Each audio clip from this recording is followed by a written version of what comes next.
Hello साथियों, मेरे इस चैनल पे आप सभी का एक बार फिर से स्वागत है।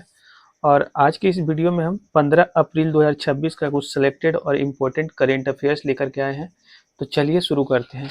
आज का पहला क्वेश्चन है कि हवासोंग 11 जीए एक तरीके का कम दूरी का बैलिस्टिक मिसाइल है जो किसके द्वारा लॉन्च किया गया है। तो हवासोंग 11 जीए एक तरीके का कम दूरी का बैलिस्टिक मिसाइल है जो कि उत्तर कोरिया के द्वारा लॉन्च किया गया है। ठीक है, उत्तरी कोरिया के द्वारा। और उत्तरी कोरिया में इसे हवासोंग 11 जीए के नाम से जाना जाता है। इसको विश्व में KN-23 के नाम से जाना जाता है। तो ये भी फैक्ट याद रखिएगा। अब ये तो हो गया कि हवासोंग 11 जीए जो कि उत्तरी कोरिया के द्वारा लॉन्च किया गया। अब कुछ एक्स्ट्रा फैक्ट जो उत्तरी कोरिया से संबंधित है, जैसे उत्तरी कोरिया के एक बहुत ही पॉपुलर तानाशाह है किंग्स जोंग उंग। तो पूछा जाता है कि उत्तरी कोरिया के जो तानाशाह है उनका नाम क्या है, तो किंग्स जोन उंग नाम है। और उत्तरी कोरिया का जो मुद्रा है वो है वॉन, और उत्तरी कोरिया की जो राजधानी है वो है त्योंगयांग। तो ये प्योंगयांग। ठीक, तो ये सारा फैक्ट याद रखिएगा। हवासोंग 11 जीए एक तरीके का कम दूरी की बैलिस्टिक मिसाइल है जो उत्तरी कोरिया के द्वारा लॉन्च किया गया है, और इसको विश्व में KN-23 के नाम से जाना जाता है। चलिए अगला क्वेश्चन की तरफ चलते हैं। प्रोजेक्ट हिम सरोवर, तो ये जो प्रोजेक्ट हिम सरोवर है वो किसके द्वारा लॉन्च किया गया। पहला क्वेश्चन तो यही बनता है। तो देखिए, प्रोजेक्ट हिम सरोवर जो है वो लद्दाख के द्वारा शुरू किया गया है। तो लद्दाख में जो है शुरू हुआ है प्रोजेक्ट हिम सरोवर। और ये प्रोजेक्ट हिम सरोवर के तहत क्या होगा कि ग्लेशियर जो ग्लेशियर है वो पिघल रहा है। तो ग्लेशियर के जो पिघले हुए जो पानी है उसको एकत्रित करना, इसका यही उद्देश्य है। तो प्रोजेक्ट हिम सरोवर कहाँ पे शुरू किया गया है, तो लद्दाख में शुरू किया गया है। अब देखिए, लद्दाख से जुड़ा हुआ कुछ फैक्ट आपसे पूछा जा सकता है एग्जाम में। लद्दाख की स्थापना कब हुआ था, तो 31 अक्टूबर 2019 को हुआ था। लद्दाख में वर्तमान में कुल कितने जिले हैं, तो 7 जिले हैं। और लद्दाख के वर्तमान में उपराज्यपाल कौन है, तो ये भी क्वेश्चन बन सकता है। तो लद्दाख के वर्तमान में उपराज्यपाल है विनय कुमार सक्सेना। तो ये तीनों फैक्ट याद रखिएगा लद्दाख से जुड़ा हुआ। इसके अलावा बात आया ग्लेशियर का। तो कब ग्लेशियर वर्ष किस वर्ष को घोषित किया गया है, तो 2025 को। ग्लेशियर दिवस कब मनाया जाता है, तो 21 मार्च को मनाया जाता है। और देखिए, एक जो है ना याला नाम के जो एक ग्लेशियर है जो पूरी तरीका से विलुप्त हो चुका है। तो ये कहाँ पे पड़ता है याला ग्लेशियर, तो नेपाल का है। याला ग्लेशियर एक नेपाल का ग्लेशियर है जो पूरी तरीके से क्या हो चुका है, तो विलुप्त हो चुका है। तो ये सारा फैक्ट याद रखिएगा। चलिए आगे चलते हैं।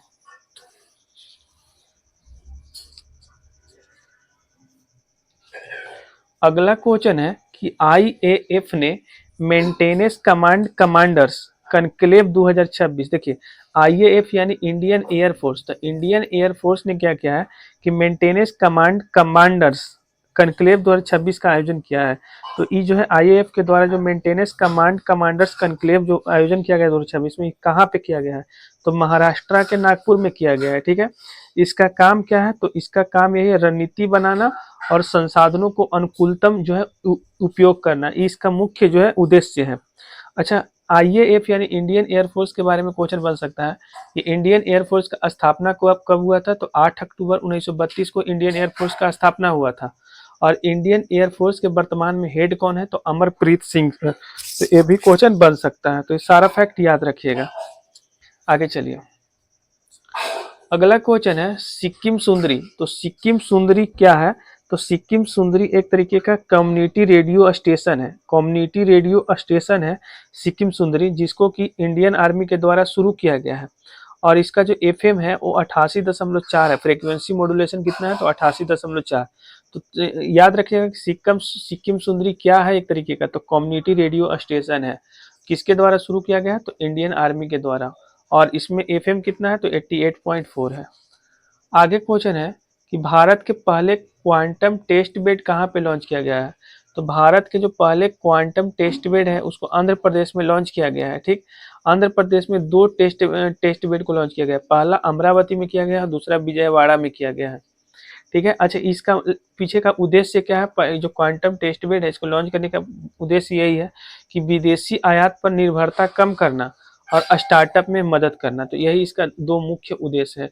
तो यहाँ तक तो उम्मीद करते हैं कि आपको समझ में आ गया होगा। तो चलिए अब नेक्स्ट पेज की तरफ चलते हैं।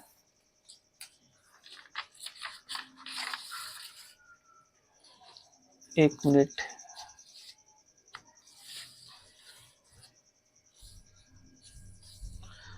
चलिए अगला पेज का पहला क्वेश्चन है कि startup India fund of funds 2.0 के तहत कितना बजट जारी किया गया है। क्वेश्चन ध्यान से सुनिएगा, थोड़ा सा यहाँ पे इसके कारण ढक जा रहा है। Startup India fund of funds 2.0 के तहत कितना बजट जारी किया गया है, तो 10,000 करोड़ का जो है बजट जारी किया गया है startup India fund of funds 2.0 के तहत। ठीक। अच्छा ये जो है ना startup India fund of funds 2.0, तो ये जो है केंद्र सरकार के वाणिज्य मंत्रालय के द्वारा लॉन्च किया गया है और इसका उद्देश्य यही है कि स्टार्टअप इकोसिस्टम में पूंजी प्रवाह को बढ़ावा देना। ठीक। तो दो क्वेश्चन बनेगा, startup India fund of funds 2.0 किसके द्वारा लॉन्च किया गया, तो केंद्र सरकार के वाणिज्य मंत्रालय के द्वारा। कितना बजट जारी हुआ है, तो 10,000 करोड़ का। इसके पीछे का उद्देश्य क्या है, तो स्टार्टअप इकोसिस्टम में पूंजी प्रवाह को बढ़ावा देना। अच्छा ये किसके द्वारा क्रियान्वयन में, मतलब किसके द्वारा इस वर्क करेगा, तो सेडबी के द्वारा। इस सेडबी क्या है, तो small industrial development bank of India है। तो ये जो है इसका हेड क्वार्टर लखनऊ में पड़ता है। इसका स्थापना 2 अप्रैल 1990 को हुआ था। तो दोनों फैक्ट याद रखिएगा, सेडबी का हेड क्वार्टर लखनऊ में पड़ता है और इसकी स्थापना कब हुआ था, तो 2 अप्रैल 1990 को हुआ था। अच्छा ये जो स्टार्टअप योजना है ना, वो पहली बार 16 जनवरी 2016 को लागू हुआ था, लॉन्च हुआ था। ठीक। नई स्टार्टअप को बढ़ावा देना इसका उद्देश्य था। तो ये सभी फैक्ट याद रखिएगा। देखिए भीमराव अंबेडकर के बारे में पूरा सारा फैक्ट बता देते हैं। जैसे कि डॉक्टर भीमराव अंबेडकर की जयंती 14 अप्रैल को मनाया गया। तो 2026 में जो भीमराव अंबेडकर की जयंती मनाया गया 136वीं नंबर की जयंती थी। तो क्वेश्चन पूछा जाएगा कि डॉक्टर भीमराव अंबेडकर की जो 14 अप्रैल 2026 को जयंती मनाया गया वो कितने नंबर का था, तो 136 नंबर का जयंती था। अब डॉक्टर भीमराव अंबेडकर से बहुत ज्यादा क्वेश्चन एग्जाम में बनता है। पहले तो कि इनका जन्म कब हुआ था, तो 14 अप्रैल 1891 को हुआ था मध्य प्रदेश के महू में। तो ये फैक्ट याद रखिएगा, 14 अप्रैल 1891 को इनका जन्म हुआ था। इनको जो है भारतीय संविधान के जनक कहा जाता है और साथ ही साथ भारतीय संविधान के शिल्पकार भी कहा जाता है। जो प्रारूप समिति था ड्राफ्टिंग कमेटी, तो ड्राफ्टिंग कमेटी के अध्यक्ष भी यही बने थे डॉक्टर भीमराव अंबेडकर 29 अगस्त 1947 को। और डॉक्टर भीमराव अंबेडकर जो पहले कानून मंत्री या पहले विधि मंत्री थे। डॉक्टर भीमराव अंबेडकर आर्टिकल 32 को संविधान की आत्मा बोले थे और 1932 में जो है वो पूना पैक्ट हुआ था जो कि गांधी जी और भीमराव अंबेडकर के बीच में हुआ था। सब फैक्ट याद रखिएगा। इनका कुछ प्रमुख जो है पुस्तक है, जैसे the annihilation of caste, Buddha and his Dharma and the problem of the rupee. ये तीनों जो पुस्तक है वो डॉक्टर भीमराव अंबेडकर का ही पुस्तक है। ठीक। इसके अलावा जैसे जो भी महत्वपूर्ण फैक्ट है भीमराव अंबेडकर से सभी हम बताते हैं। जैसे इंडिपेंडेंस लेबर पार्टी का गठन इन्हीं के द्वारा किया गया था 1936 में। बहिष्कृत हितकारिणी सभा का भी स्थापना किया गया था। और जो ये भीमराव अंबेडकर है वो महाड़ आंदोलन शुरू किए थे 1927 में। इसके अलावा इनका कुछ पत्रिका था, जैसे मुकनायक और बहिष्कृत भारत, इन्हीं का पत्रिका था भीमराव अंबेडकर का। और भीमराव अंबेडकर को 1990 में भारत रत्न मिला था। पूछा जाएगा कि भीमराव अंबेडकर को जो है भारत रत्न कब मिला था, तो 1990 में। और इनका निधन जो है 6 दिसंबर 1956 को हुआ था दिल्ली में। इसके अलावा इनका समाधि स्थल को चैत्य भूमि कहते हैं जो कि मुंबई में पड़ता है। तो ये सभी फैक्ट याद रखिएगा इनसे जुड़ा हुआ। चलिए आगे अगला क्वेश्चन है कि ओलंपिक काउंसिल ऑफ इंडिया यानी OCA Olympic council of India के हेड कौन बने हैं, तो शेख जुआन बिन अहमद जो है ओलंपिक काउंसिल ऑफ इंडिया के हेड बने हैं। तो ये फैक्ट याद रखिएगा। और अगला क्वेश्चन है कि WWF का मछली राष्ट्रीय पुरस्कार 2026 में किन्हें दिया गया है। WWF का जो राष्ट्रीय मछली पुरस्कार है 2026 का वो किसे दिया गया है, तो शेरगढ़ वन्य जीव अभ्यारण्य को दिया गया है। तो ये भी फैक्ट याद रखिएगा। चलिए नेक्स्ट पेज की तरफ चलते हैं। सभी महत्वपूर्ण और सिलेक्टेड क्वेश्चन है, तो आप लोग बस ध्यान से सुनिएगा, सब याद हो जाएगा। चलिए अगला क्वेश्चन है कि पहला ब्लू वाटर सेलिंग अभियान समुद्र साहस किसके द्वारा लॉन्च किया गया। देखिए पहला ब्लू वाटर सेलिंग अभियान समुद्र साहस, तो सिंपल से याद रखिएगा कि ब्लू वाटर सेलिंग अभियान समुद्र साहस किसके द्वारा लॉन्च किया गया है, तो मुंबई के द्वारा लॉन्च किया गया है। और मुंबई में लॉन्च हुआ है और इंडियन आर्मी के द्वारा लॉन्च किया गया है। मुंबई में लॉन्च हुआ है और किसके द्वारा लॉन्च किया गया, तो इंडियन आर्मी के द्वारा। इसका उद्देश्य क्या है, तो सहन शक्ति को बढ़ावा देना और टीम वर्क को बढ़ाना। सहन शक्ति को बढ़ावा देना और टीम वर्क को बढ़ाना, यही इसका उद्देश्य है। देखिए 4 चरणों में लॉन्च किया गया। मुंबई से विजयदुर्ग, फिर विजयदुर्ग से गोवा, फिर गोवा से विजयदुर्ग और विजयदुर्ग से मुंबई। तो याद रखिएगा कि पहला ब्लू वाटर सेलिंग अभियान समुद्र साहस कहाँ पे लॉन्च किया गया, तो मुंबई में। और किसके द्वारा लॉन्च किया गया है, तो इंडियन आर्मी के द्वारा।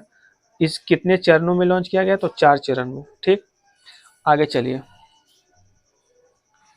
अगला है कि ई सेफ हर प्रोग्राम। तो ई सेफ हर प्रोग्राम किसके द्वारा शुरू किया गया है, तो सीडैक, रिलायंस फाउंडेशन और इलेक्ट्रॉनिक एवं सूचना तकनीक मंत्रालय, इन तीनों का एक संयुक्त प्रोग्राम है। तीनों को मिल करके एक साथ शुरू किया है। और ये जो प्रोग्राम है ई सेफ हर प्रोग्राम, वो 13 अप्रैल 2026 को शुरू हुआ है। और इसका मुख्य उद्देश्य क्या है, तो साइबर सुरक्षा जागरूकता प्रशिक्षण कार्यक्रम को बढ़ावा देना। तो ये सारा फैक्ट याद रखेगा। ई सेफ हर प्रोग्राम किसके द्वारा, तो सीडैक जो कि एक हैदराबाद का कंपनी है, रिलायंस फाउंडेशन और इलेक्ट्रॉनिक सूचना एवं तकनीक मंत्रालय, तीनों के द्वारा मिल करके शुरू हुआ। इसके अलावा आपसे पूछा जा सकता है सरल एआई प्लेटफॉर्म किसके द्वारा शुरू किया गया है, तो विज्ञान एवं तकनीकी मंत्रालय जितेंद्र सिंह द्वारा। और इसका उद्देश्य क्या है, तो 18 भाषाओं में अनुसंधान को समझने के लिए है। और लास्ट क्वेश्चन है आज का कि नेशनल मूट कोर्ट प्रतियोगिता, नेशनल जो मूट कोर्ट प्रतियोगिता के विजेता कौन बना है, तो बीएचयू बना है, बनारस हिंदी यूनिवर्सिटी, हिंदू यूनिवर्सिटी। इसमें कुल कितने टीम भाग लिए थे, तो कुल 40 टीम भाग लिए थे। और विजेता को 25,000 रुपये की राशि दिया गया था। और ये सिंपल सा है ना कि कानूनी समझ के लिए वकालत कौशल प्राप्त करना। तो नेशनल मूट कोर्ट प्रतियोगिता विजेता कौन बना, बीएचयू बना। उम्मीद करते हैं सारा फैक्ट आपको याद हो गया होगा। हर दिन अब हम ऐसे ही एक एक करेंट अफेयर्स लेकर के आएंगे डेली का। और फिर लास्ट में जब मंथ कंप्लीट होगा तो उसको एक साथ जो है कलेक्ट करके और लास्ट में क्विक रिवीजन करवा देंगे। तो अब मेरा ज़्यादातर फोकस करेंट अफेयर्स पे रहेगा। आप लोग चैनल को सब्सक्राइब कर लीजिएगा, आपको बिल्कुल इसी तरीका से हैंड रिटेन तरीके से नोट्स मिलने वाला है।